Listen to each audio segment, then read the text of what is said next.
Iniciando mais um programa Tá, Voz da Cultura no Vale, melhor do que pão com banha! É ou não é, minha produção? Claro que é, né? Mas, aliás, o pessoal andou falando aí que vão me mandar uma lata de pão com banha. Uma amiga minha disse isso. Sabia disso, Vivian? Vai vir uma lata com pão com banha. Eu vou ter que trazer para cá, botar a banha em cima do pão e comer com açúcar ao vivo aí. A gente está só iniciando o programa, tá? Desculpe ter que falar em pão com banha, mas tá na hora, né? Se esse programa você está assistindo às 21 horas de sexta-feira, logo após o Estação Hamburgo, é porque nós estamos aqui com o nosso programa toda sexta-feira, 21 horas, hein? Agora, se for em outro horário... Produção, quais são os outros horários do nosso programa mesmo? A gente tem mais 3 horários de reprise ainda. Nossa convidada, eu nem vou olhar para a convidada, tá? Mas a convidada já está ouvindo aqui também. Como é que é? Segunda às 4 horas da tarde. Segunda às 16 horas. Sábado às 11 da noite. Sábado às 11 da noite. Quarta às 5h30 da tarde. Quarta-feira, 17h30. Quartas-feiras também, 17h30. São 3 outros horários. Ou seja... Se nós estivermos sorteando aqui uma viagem para Lisboa, por exemplo, e você está na sexta-feira à noite, tudo bem. Agora, se for no outro dia, a viagem já foi daí, tá bom? Vamos só começar o nosso programa. Roda a vinheta, programa tá no ar!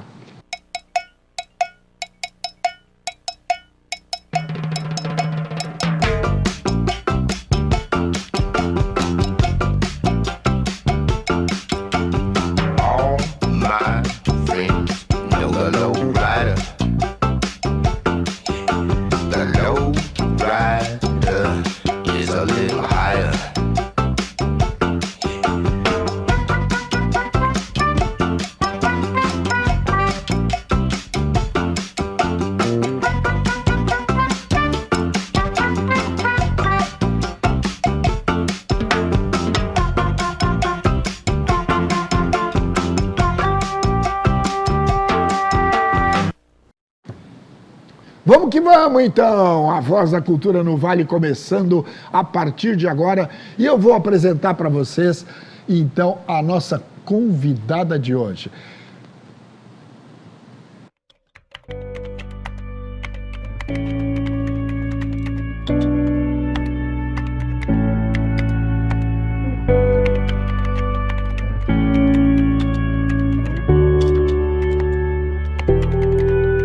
Minha paixão por escrever desde criança me fez buscar conhecimento fora do Brasil por 20 anos. De volta a Novo Hamburgo, podendo produzir minha visão através da 7ª arte, é um sonho realizado. Eu sou Audrey Dai, roteirista e cineasta. Nasci e moro em Novo Hamburgo. Sim! Audrey! Tudo bem? Como é que tu tá? Audrey Di. Audrey Dai? Dai? Na verdade, é um nome artístico, né? Eu só juntei o meu nome artístico com o meu sobrenome, que juntou. Então, Audrey Dai. Audrey Dai, é coisa boa. Audrey, a gente se conhece há tanto tempo, né? Mas às vezes a gente fica um tempo sem se conversar também. Então eu quero saber todas as novas fofocas da cidade, dos filmes, dos curtas, Como é que tá Passageiros? Depois eu quero falar de Passageiros também, porque eu participei. Tu te lembra? Não é? Claro! A gente teria que passar esse filme aqui em algum momento. Claro! Teria que ter esse canal. Por que a gente não cria isso? Quem sabe, mostra de curtas da Vale TV. De filmes, isso. Produções gaúchas, produções locais. Cineclubes. Cineclube. Tá aí, ó. Tá aí, Já começamos bem, né? Começamos bem. Ó, te apresenta um pouco, para quem ainda não te conhece, pelo menos. Tu ficaste um tempo fora do Brasil, né? Fiquei, na verdade, Fernando, 22 anos fora do Brasil. Nossa! Eu fui no ano de 1992 e voltei para cá por motivos familiares em 2013. E daí fui ficando, né? Na medida do possível. Pensei que eu ia ficar alguns anos e ia voltar para Madrid, mas Eu ia te perguntar, tu ficaste aqui, saíste daqui já com ideia de fazer cinema, já tinha feito alguma coisa aqui? Na verdade, roteiros? tu te lembra, Fernando, que naquela época eu estava no teatro, né? Sim, sim. E daí, quando eu fui para lá, quando eu cheguei em Madrid, o primeiro carro-chefe, digamos assim, que foi buscar escolas de teatro, Sim. fazer teatro. Então, eu fiquei por 5 anos numa companhia estável, representando Espanha nos festivais internacionais. Ganhamos o prêmio de crítica de melhor produção teatral no Festival Internacional do Cairo. E ali ficamos rodando, representando Espanha, né? Durante 5 anos nessa companhia, o Globo Hispano-Americano. E depois comecei a fazer alguns programas na televisão. Fiz vários programas na televisão. Como apresentadora? Como atriz. Como atriz. Como atriz. Em vários programas, No Te Lo Puedes Creer, participando de pontas e tal. E depois... Já vi que tu fala bem o espanhol, então, né? Depois de quantos anos lá? 22? 22 anos. Mas todos em Madrid? Então, a minha base era lá. A base era lá, mas... A base era lá. Daí depois, nesses 22 anos, eu morei 1 ano nos Estados Unidos. Depois eu morei na Índia. Morei em Portugal. Eu sabia da Índia. Lembrava da Índia. Índia. Mas eu sempre voltava para lá, né? Em Estados Unidos eu morei, assim, 8 meses ali em Ohio. E depois eu fui para Puerto Rico. Olha. E lá eu já estava trabalhando com edição de livros e tudo mais. A gente já estava na publicação, que é um pouco que a gente vai comentar depois, Exato. né? E é isso. Depois de passar por todo esse tempo, por essas viagens e tal, voltava sempre para Madrid, né? Eu acho que de 4 em 4 anos eu vinha visitar a família, né? Aqui ia, e depois de um tempo eu não considerava voltar para o Brasil, né? Porque quando a gente vai embora parece que tudo se expande, entendeu? Sim. Não desmereço jamais as raízes. Eu acho que eu gosto daqui, estou praticamente 12 anos aqui de volta, né? Mas realmente, assim, Brasil não dá para comparar, né? A gente realmente, o sistema econômico, né? E o sistema ele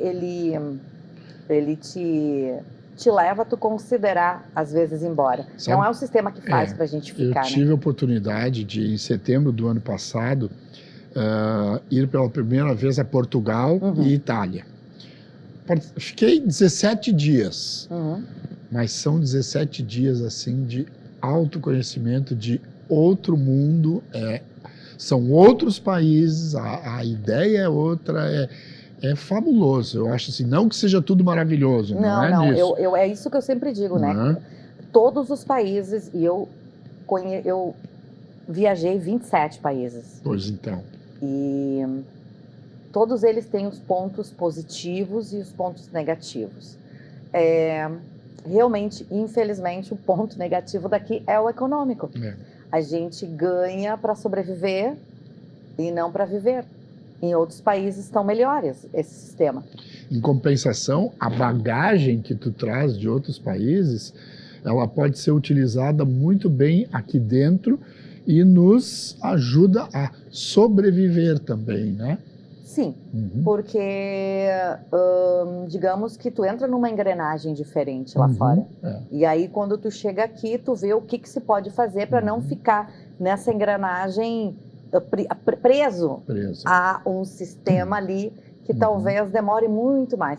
Embora tudo demora aqui muito mais para fazer tudo. Eu vou te confessar uma coisa, eu detesto burocracia. A burocracia brasileira, gente, eu não sou suspeito em falar, mas se tem uma coisa que eu odeio é a demora das coisas, a burocracia, a papelada aquela toda. Vou falar dos editais, por exemplo, tá? Posso falar? Editais. Por que tanta complicação e por que tanta repetição de normas. Às vezes, no mesmo edital, ele diz 3 a 4 vezes a mesma coisa. Gente, para que isso? Fernando, nós somos Desculpa da o época. desabafo. Nós somos da época que criamos, né?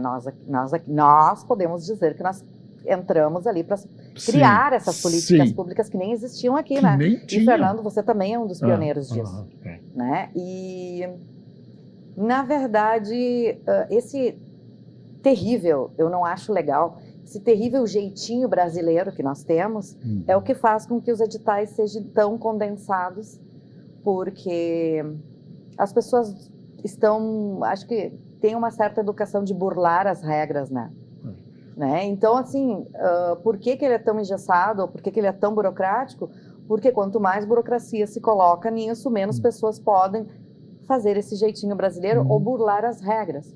Infelizmente, se a gente estivesse num país, um outro país, em que isso não existisse, talvez seria mais fácil. Tranquilo. Mas é uma questão de mentalidade.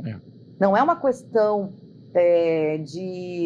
do porquê que aqui se faz assim, lá se faz assim. É uma questão de mentalidade. No momento que existisse uma mentalidade aqui que não fomente esse rompimento, esse jeitinho, entendeu? É quase uma questão de educação, né? Com certeza é uma educação. É uma reeducação que deveria existir, porque o nosso país é incrível.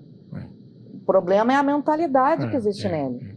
E, na verdade, é um país que foi feito, o sistema reeduca a que a gente não pense muito, porque se a gente pensar, a gente levanta bandeira. E, na verdade, não existe um interesse de que se levante bandeira.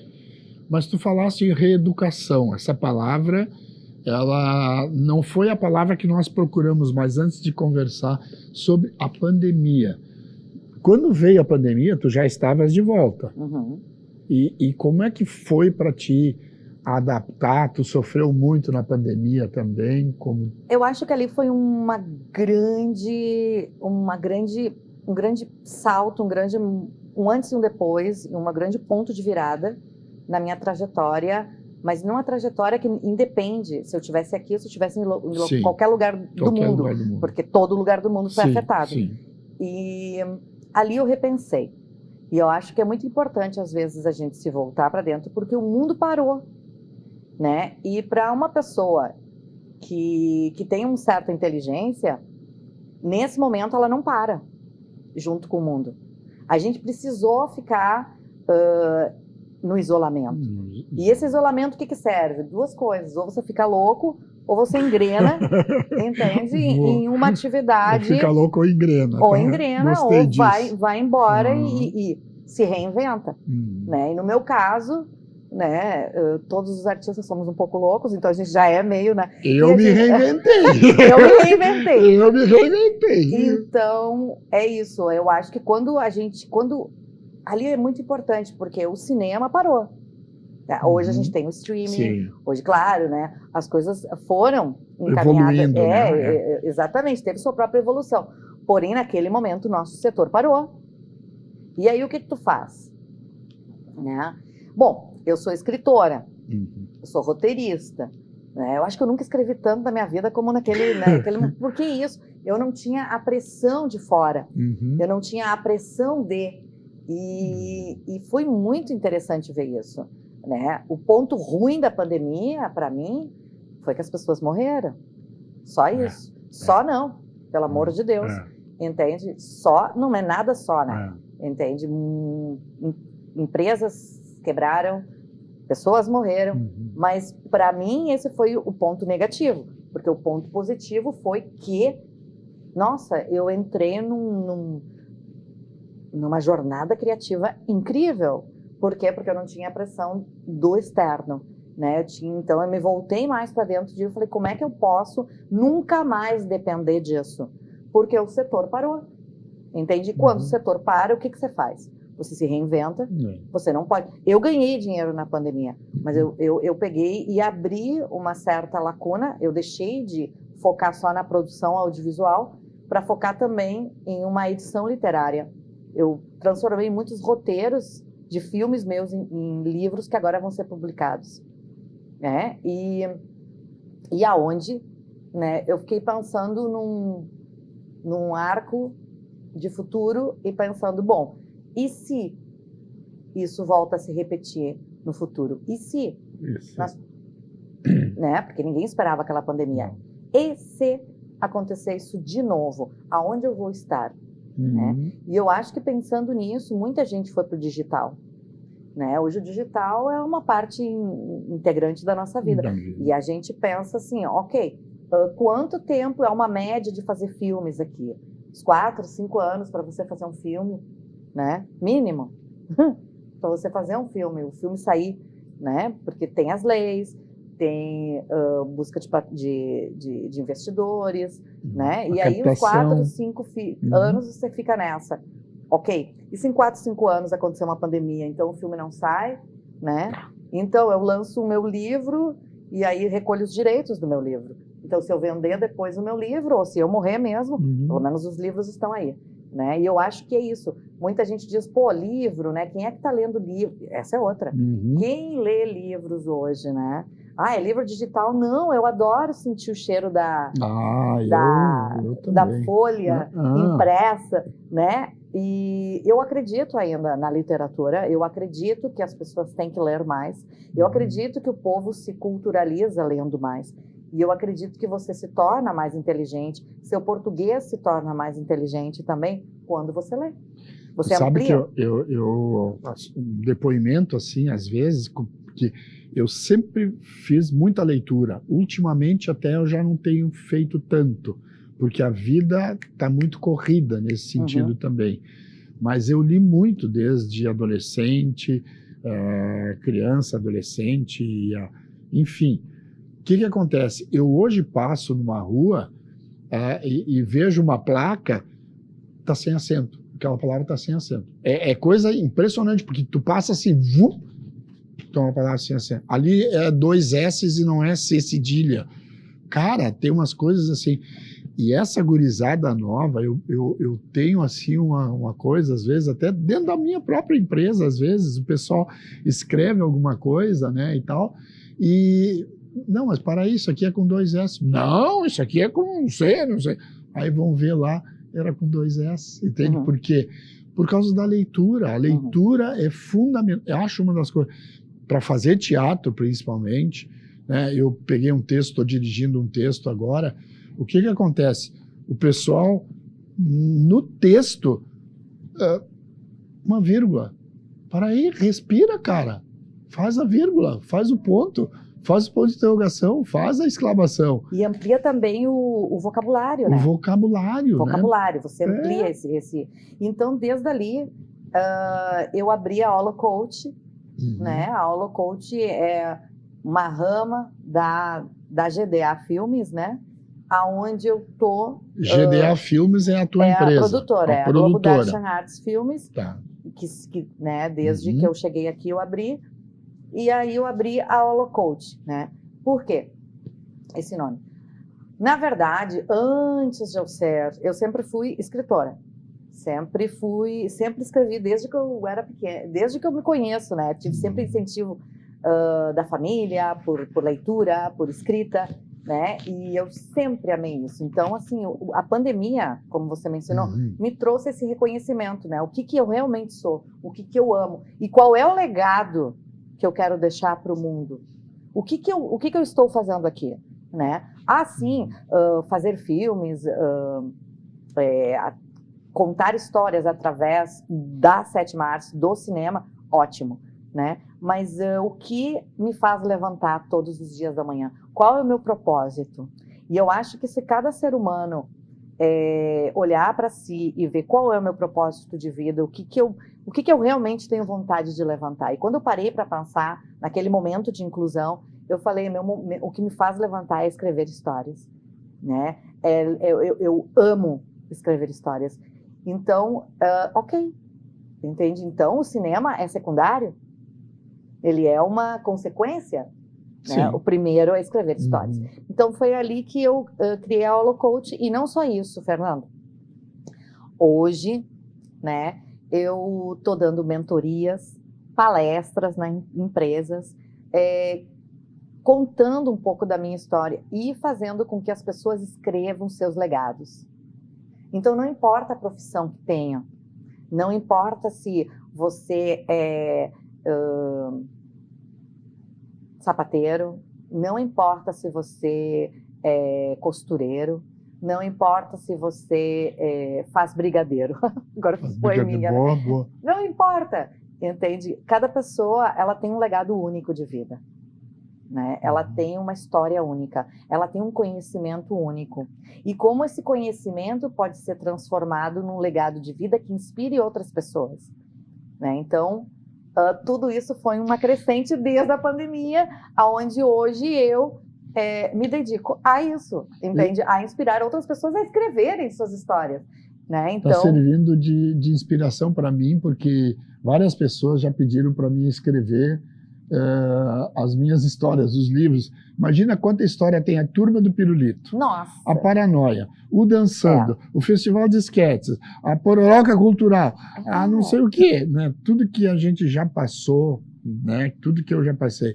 Então eu sempre digo para as pessoas, quando eu ficar velha, eu vou escrever meus livros. Não, o momento é agora. O momento é agora. O momento é agora. O momento não existe amanhã. E isso a pandemia nos trouxe. Não existe amanhã. Entende? A gente não sabe o que vai acontecer. Verdade. Olha as guerras que estão acontecendo no mundo. A gente não sabe. E se soltarem algumas bombas lá e acabou tudo. E aí eu questiono, o que vai ficar... essa é outra também. Nós estamos na era digital, ok?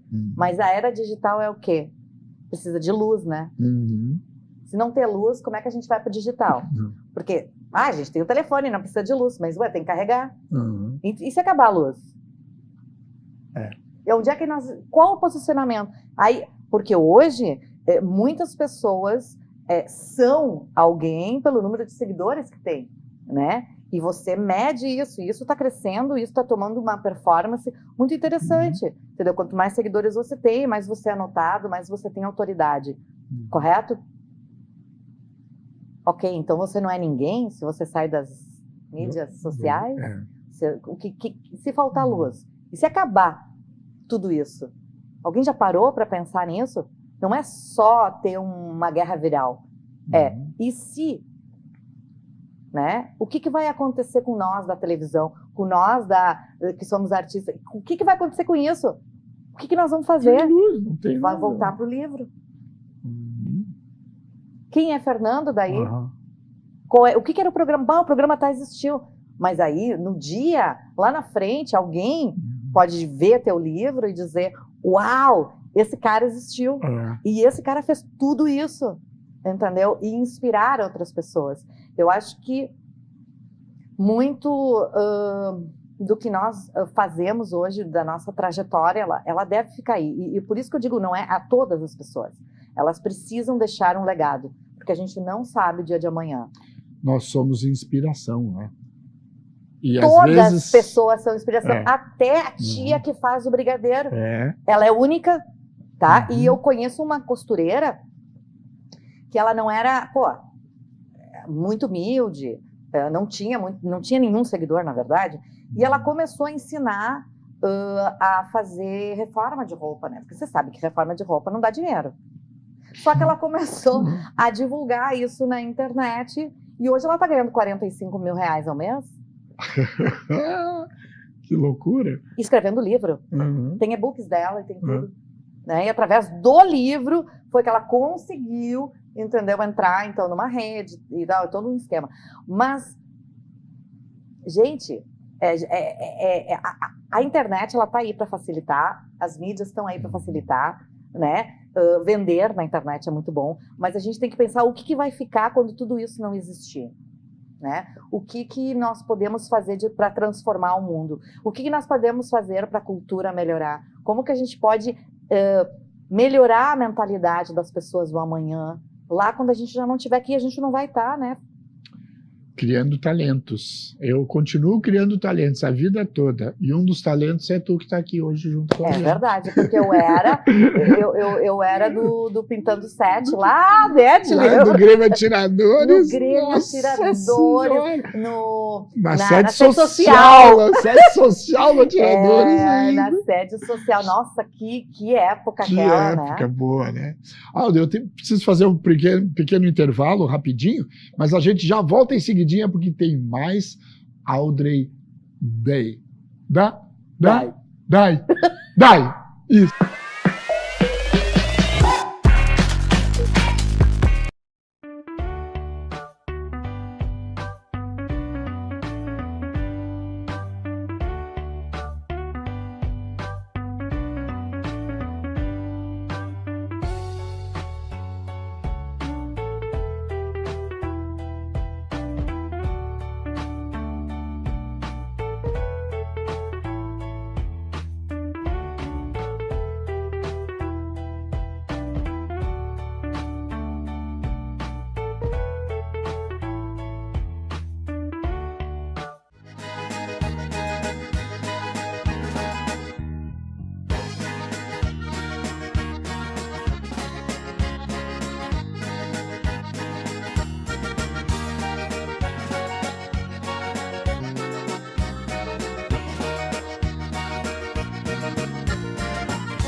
Restaurante Colonial Killing, em São José do Herval. Eu recomendo.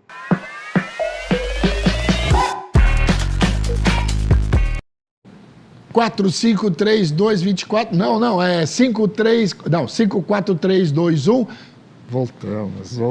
Brincadeiras, né? À parte. Voltamos com o nosso programa, tá? Hoje entrevistando, conversando, bate-papo legal com a Audrey Day. Acertei agora, né? Ah, viu? Olha aí. Audrey, me fala mais um pouquinho desse teu movimento lá fora. Me interessa muito isso, Madrid, esses 22 anos, são 22 anos fora do Brasil. Cara, isso deve ter te dado uma experiência enorme, né? Em todos os sentidos. Na tua vida pessoal, na tua vida artística. E sério, agora uma pergunta, o teatro te fez tão bem assim em relação a tu procurares em outro país alguma coisa? Na verdade, esse foi o trampolim, né? Tu O teatro vê, foi cara, o trampolim.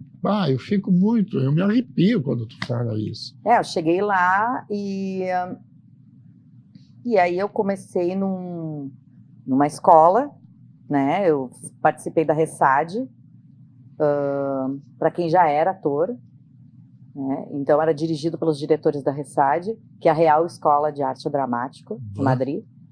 E depois eu participei de uma escola, ganhei uma bolsa para uma escola de atores frente à câmera.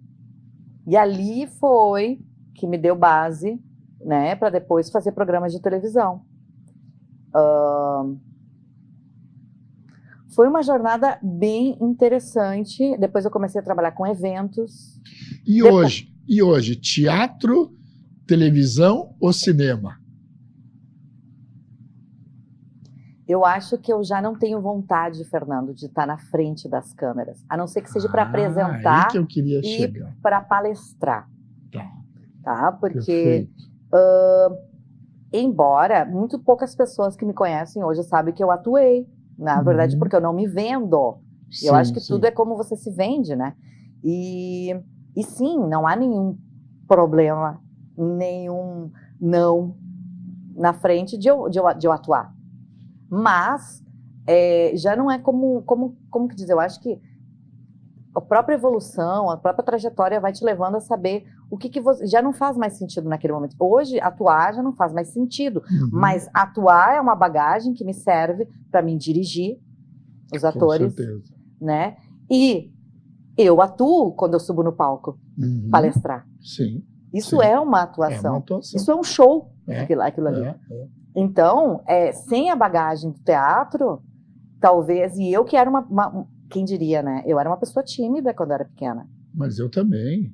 Meu Deus do céu. Né? E eu acho que essa é a grande sacada da vida do ser humano. Né? Eu acho que ele cresce e enfrenta seus maiores medos e maiores temores. Porque eu me desafio. Né? A cada vez que eu subo no palco e eu entro, eu penso, será que eu vou esquecer tudo? Será que eu vou esquecer o texto? E se eu esquecer o texto? E eu acho que isso acontece com todos nós que atuamos. Claro, a gente não sabe se realmente a gente vai chegar até o final, mas a gente aprende a improvisar. A gente aprende muitas técnicas, né, para não deixar o público perceber se aquilo acontecer. Então, eu continuo botando o pé no palco, né? E dessa vez, para de repente inspirar outras pessoas, para poder elevar essa jornada literária para as pessoas a inspirarem a escreverem as suas histórias, né?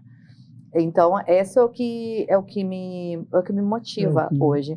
Então, eu continuo. Claro que, se não fosse o arte dramático quando eu era pequena, hoje, né? Falar em público, em grande público, direto, talvez não fosse possível. E tu sabe que muitos palestrantes, digamos que o setor de palestrantes hoje, ele fatura milhões, né, no Brasil. E dentro das técnicas de você ser um palestrante ótimo, existe o quê? Existe a arte dramática, existe a formação de atuar. Existe a preparação de atores para subir num palco. Então, isso está em tudo. Né? E ai daquele que não tiver isso. Tu percebe nitidamente a insegurança do cara estar em cima do palco. Ele tem que estar com uma caneta na mão para poder falar, porque ele passa toda a segurança, a insegurança dele para a caneta. Quer dizer, é fabuloso isso para nós da arte, né? É uma coisa muito fabulosa. É verdade. E você construiu isso também. Você é que planta essas sementes, né? Em toda essa gurizada aí, né, Fernando? Eu fico... A minha motivação é essa, na verdade, né? Criar talentos, e eu acho tão bacana, tão bacana. Esses dias, num festival de teatro que eu participei, um aluno meu, eu participei concorrendo no festival e ele participou concorrendo também, e ele ganhou de mim. Os jurados escolheram a peça dele melhor do que a minha. Aí ele chegou para mim todo tímido, todo envergonhado. Desculpe, não sei. Desculpe por quê, cara? Muito pelo contrário. Olha o orgulho que eu tenho de ter te colocado nesse lugar e tu estar melhor do que eu, entende? Agora eu quero crescer mais de novo. Quer dizer, é a minha motivação, de novo, de continuidade. Olha Que bacana isso, gente. Eu acho que também tem muito do pertencimento, que a gente saber onde é que a gente está indo. Sim. É muito importante. A gente saber qual é o foco é muito importante. E a gente saber o que não faz mais sentido. Saber que aquilo ali foi um degrau na minha vida, entende? E como eu uso depois para diferentes fins. Eu acho que nada é supérfluo na vida. Eu acho que tudo que a gente faz é a somatória de você chegar a alguma coisa que faça sentido. E a grande sacada, volto a dizer, é você inspirar e ajudar outras pessoas, né? Esse sentir-se útil para outros, eu acho que... Eu acho que é para isso que a gente veio ao mundo. É para isso que a gente está aí. Acredito que se você não tiver isso, você ainda não está no caminho correto. Não está preparado. Está indo, né? Porque não se trata de fazer coisas para nós, se trata de fazer coisas que inspirem aos demais. Né? Como você pode ser útil na vida do outro? Né? Eu vou despersonalizar, não sei se tem essa palavra, mas tirar um pouco disso para falar de uma coisa em relação a conselhos municipais de cultura, por exemplo. Quando a gente deixa de olhar para o próprio umbigo, aí é que a gente faz o bem para a sociedade, para todos. Agora, no momento que tu estiver olhando só para ti, só para o teu umbigo, pronto, né? A gente já comentava, eu acho que existe conselhos e conselhos. Existem conselhos que realmente criaram editais aqui em Novo Hamburgo. Sim. Existem conselhos que... É assim, qual o papel do conselheiro? Né? Se o conselheiro da sua setorial, que eu imagino que ele represente, né, deveria representar toda a gama da sociedade naquele setor, também tem que ver se o setor reconhece aquele ser para colocá-lo ali. Então, se ele representa aquilo, ele tem que entrar nessa representatividade. E o grande problema é que quando você põe o pé no conselho, você quer olhar para essa setorial. E nós não estamos falando de cada um olhar para a sua setorial, porque o que vai acontecer é divergência. Se cada um olhar para a sua setorial, naquele momento, não vai haver evolução possível que pode segurar, entendeu? Uma evolução ótima para uma cidade. Perfeito. Por quê? Porque, na verdade, cada um tem que olhar para a sua setorial e, como um todo, construir algo além da sua setorial para a cidade. Perfeito. Criar eventos onde todas as setoriais possam. E eu venho falando isso como fiquei 8 anos dentro do Conselho de Cultura daqui de Novo Hamburgo e, naquela época, a gente pensava como um todo. A gente pensava em criar eventos onde todas as setoriais se sentissem contempladas, independente dos artistas criarem seus próprios eventos, de criar algo que pudesse ser bom para a cidade. E quando isso se desconstrói, quando cada um começa a olhar para a sua setorial como eu estou aqui, e a minha setorial precisa ganhar algo para mim estar aqui, e o outro pensa igual, e o outro pensa igual, e o outro pensa igual, pronto. Já era. Já era. Já era. Aí vai haver um confronto, e nós não estamos falando de poder público e privado. Estamos falando de duas entidades, tanto uma como outra, que se unem. Agora, nem falar de quando não se unem. Bom, aí não há diálogo. E quando não há diálogo, não há crescimento. Não é possível uma evolução cultural numa cidade.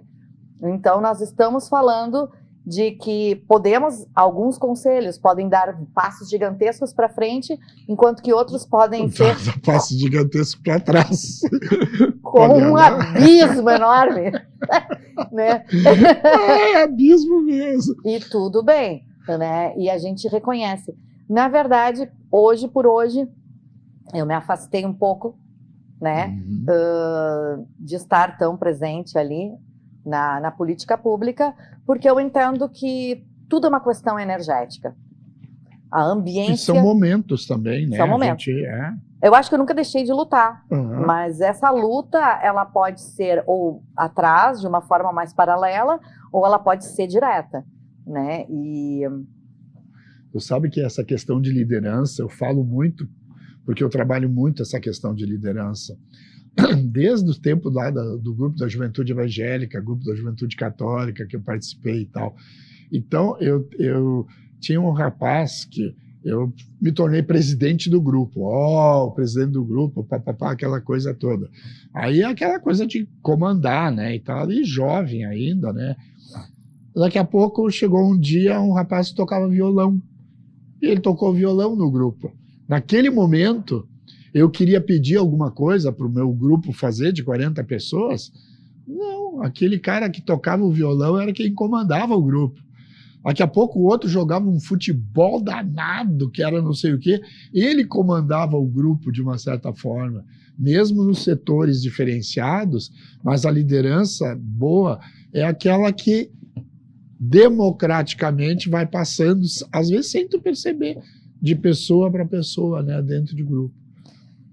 e na atual situação que nós estamos, né, acho que cabe dizer que... Botar uma bomba em toda a liderança, é isso? Explodir Não, tudo. eu acho que a gente sabia muito bem o que ia acontecer. Sim. Tá tudo bem. E eu acho que esse é um dos maiores problemas que eu acho que cada um tem que se olhar nesse momento atual e dizer que a gente sabia exatamente o que ia acontecer. Então agora não adianta reclamar. Eu acho que foi muito claro, teve muita transparência no que ia acontecer com a cidade de Novo Hamburgo. E tá tudo bem? É isso? Se pensou isso antes? Não. Se pensou no país como está atualmente? Não. Entendeu? Então nós voltamos a falar de política. Entendeu? A política, ela tem seu ponto positivo e seu ponto negativo nos dois lados, né? E aí o que a gente faz? A gente sabia que ia acontecer, não adianta reclamar. Porque isso tava lá no plano. Tava no plano, não tem problema, entendeu? Então, assim, não adianta mudar um plano estava lá. O meu plano agora é fazer um intervalo, porque eu não quero falar muito de política, tá? Não vamos falar de política. Não vamos. A política está indo, Tá indo. indo, Vamos lá. A gente vai para mais um rápido intervalo. Depois do intervalo, eu quero saber o seguinte, não para falar em política, mas quando tu foi diretora daquele filme Passageiros, por que tu me escolheu para fazer Papai Noel? Eu quero saber. Logo eu fazer Papai Noel, tu me chamou? Bom, deixa para lá. Intervalo e a gente já volta.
Restaurante Colonial Killing, em São José do Herval. Eu recomendo.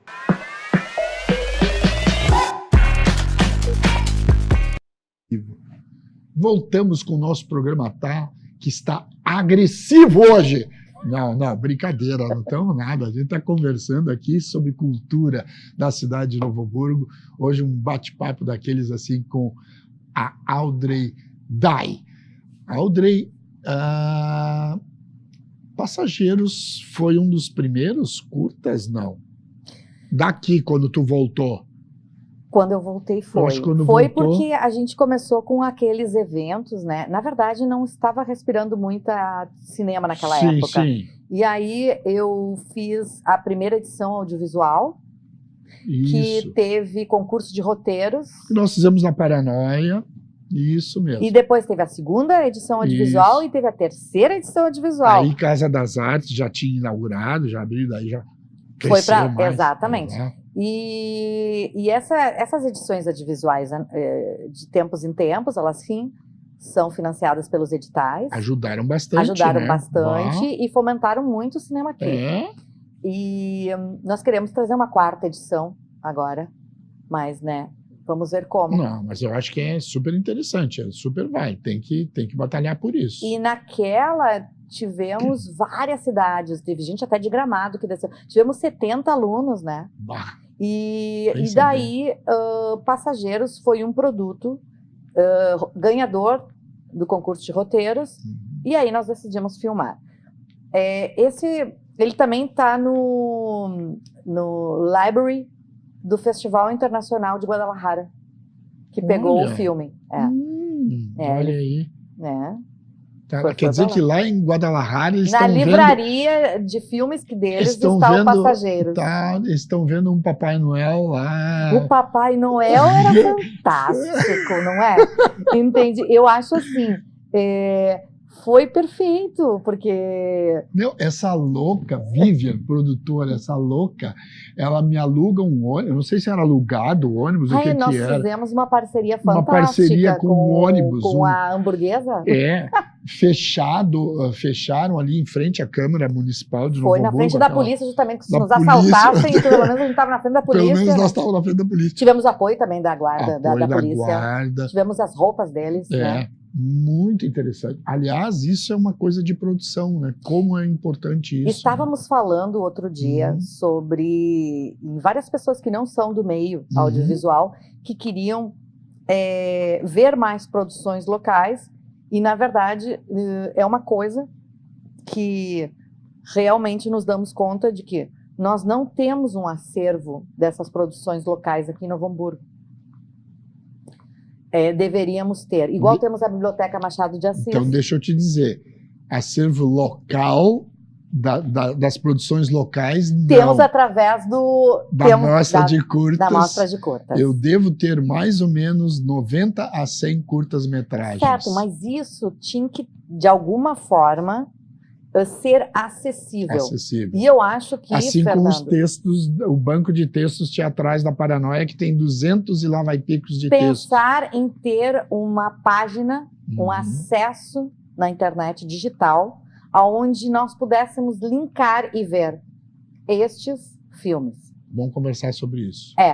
Porque nós precisamos desse acervo, até porque, se nós queremos fomentar o cinema aqui e continuar com esse interesse, né, precisamos mostrar o que fazemos aqui. Mas você não acha que talvez isso pudesse ser de parte da Secult também?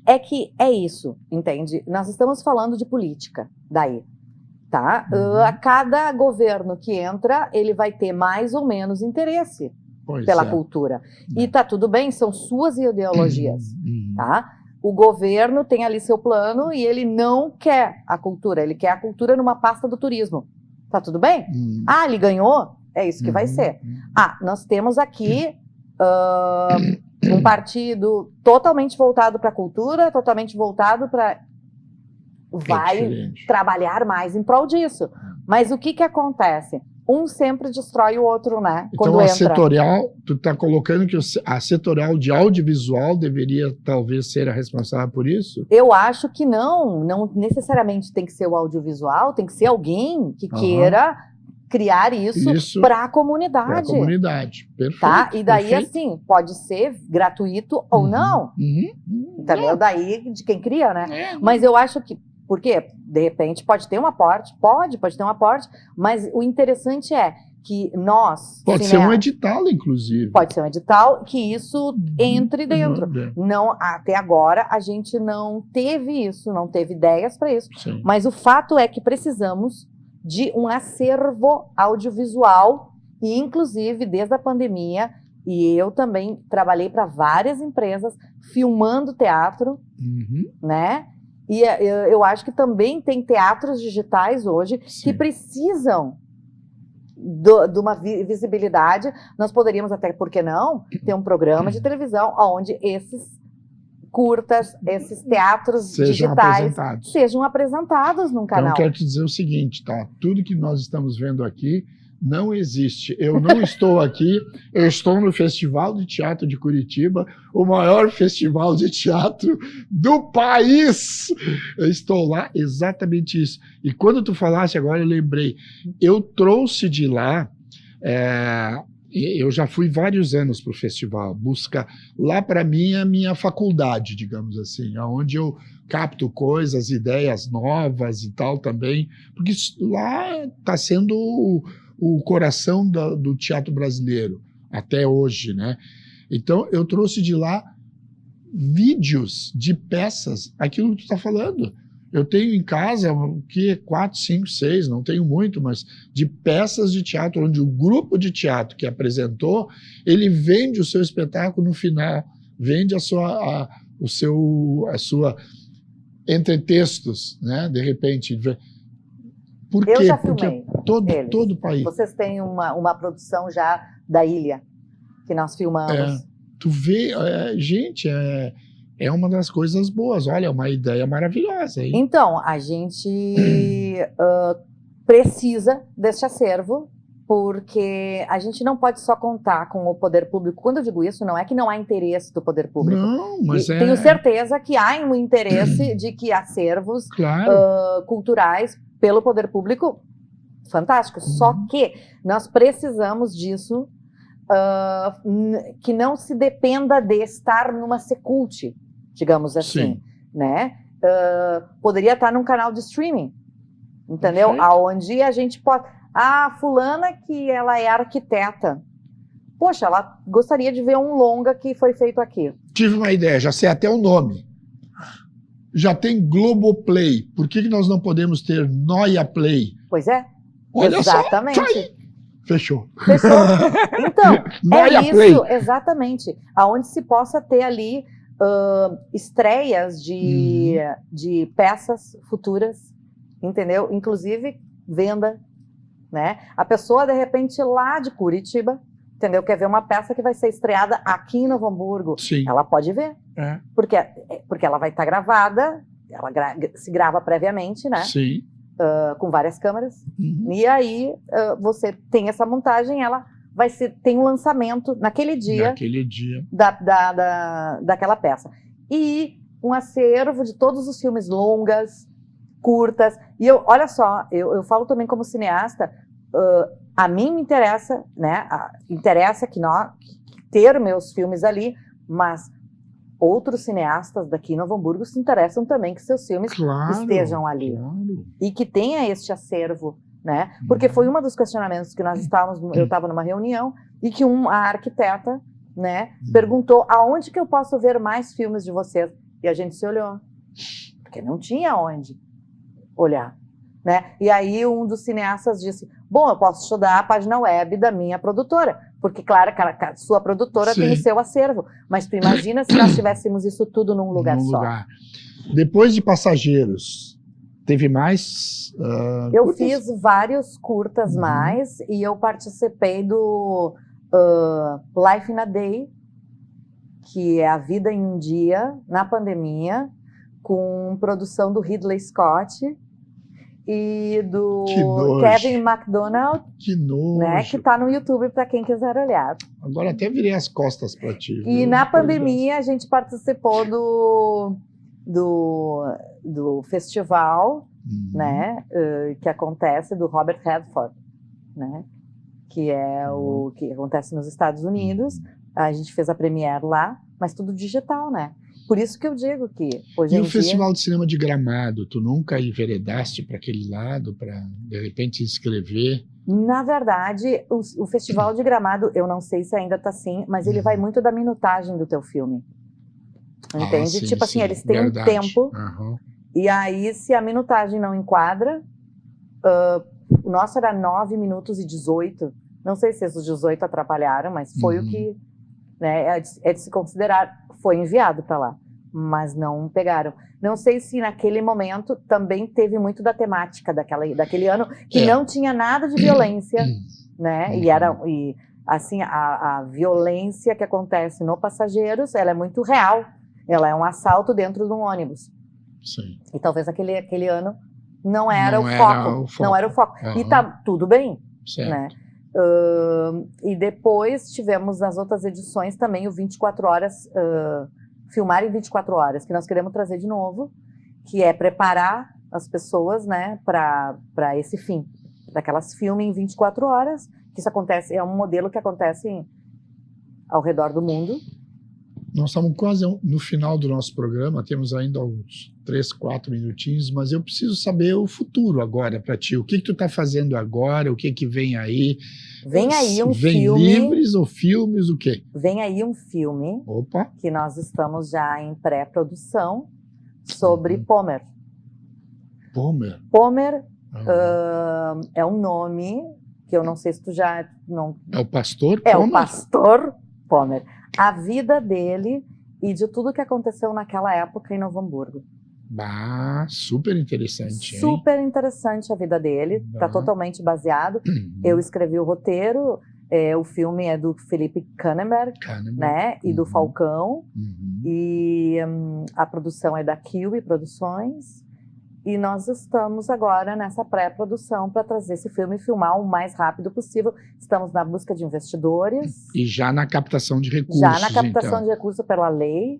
Coloca aí, como é que faz isso? Pode dizer para a gente, o pessoal. Captação de recursos, quem quiser, então. Na verdade, ela trata sobre muito desses imigrantes alemães que vieram para cá. Perfeito. Né? E o Pomer... e fala toda a vida dele, fala de tudo que viveram naquela época, né? Tanto a nível de que quando, naquela época, tu sabe que nós somos uma cidade de imigrantes alemães. Teve imigrantes italianos, teve os negros que chegaram depois, tudo bem. Naquela época todos chegaram juntos, mas se constituiu essa imigração alemã muito forte aqui. Então...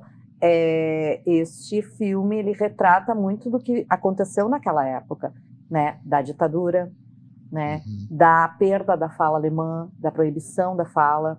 Então, assim, ele traz muitos aspectos daquela época e é um filme incrível, que eu acho que ele é bem atemporal mesmo e que ele faz as pessoas refletirem, né, nos tratos uns com os outros. Quanto tempo será que demora? 1 ano para filmar? Nossa, se a gente pudesse encontrar essas empresas e Logo? logo, esse filme Tá seria aí. já. Nós queremos filmar ontem. Tá aí a dica, gente. Por favor, empresas que podem assistir, que assistem ao nosso programa assistem esse programa de cultura. É uma bela de uma iniciativa. Se quiserem informações, como é que faz para te contatar, Aldrey? Então, acho que aqui depois você vai ficar o link, né, das minhas redes sociais aqui embaixo. Então, pode entrar em contato direto comigo, né, que eu já encaminho para a produtora, né, e eu estou ajudando também na captação de recursos. Então, parabéns. Esse filme é um filme bem importante para a cidade e para o mundo. Com toda certeza. Já deu para visualizar aqui. E é a história dele, né? Que foi um pastor bem importante na época, onde todo mundo conheceu. Ele foi um dos professores da Fundação Evangélica, né? Que antes era chamada de Ou tinha outro nome. Tinha outro nome, né? eu não lembro agora também. Então, assim, é bem importante sobre a história que aconteceu aqui na época. Né? Historicamente é interessante, bibliograficamente é interessante, né? Biograficamente é interessante, e, assim, é um filme imperdível, sinceramente. Quando a gente tiver o lançamento do filme, a gente vai fazer isso aqui também. Falei com o Felipe Kahneberg esta semana até. Aliás, eu não posso falar, né? O Felipe Kahneberg, eu não posso anunciar ainda, né? Eu tenho uma surpresa para anunciar, mas eu não posso dizer agora. Não dá. Se eu disser, eu vou me incomodar depois. Mas Felipe Kahneberg vai estar conosco logo, logo, com umas coisas muito importantes aí também. Gente, muito obrigado pela participação de vocês. O programa tá chegando ao seu final. Olha só. E eu te agradeço muito por estares aqui hoje com a gente. Esse programa está gravado, obviamente, porque eu estou no Festival de Canhoto. É todo bobo, né? A gente poder crescer ainda mais, com toda certeza, trazer muitas novidades e coisas boas para os meus alunos, para a cidade de Novo Hamburgo. Dude, obrigado pela câmera aqui. Bruno, obrigado pela nossa captação aqui toda. Vivian, obrigado pela produção junto com a gente também. Fiquem com Deus e com mais uma grande atração que está chegando aí a partir de agora aqui na sua Vale TV. Tchau, pessoal. Muito obrigado.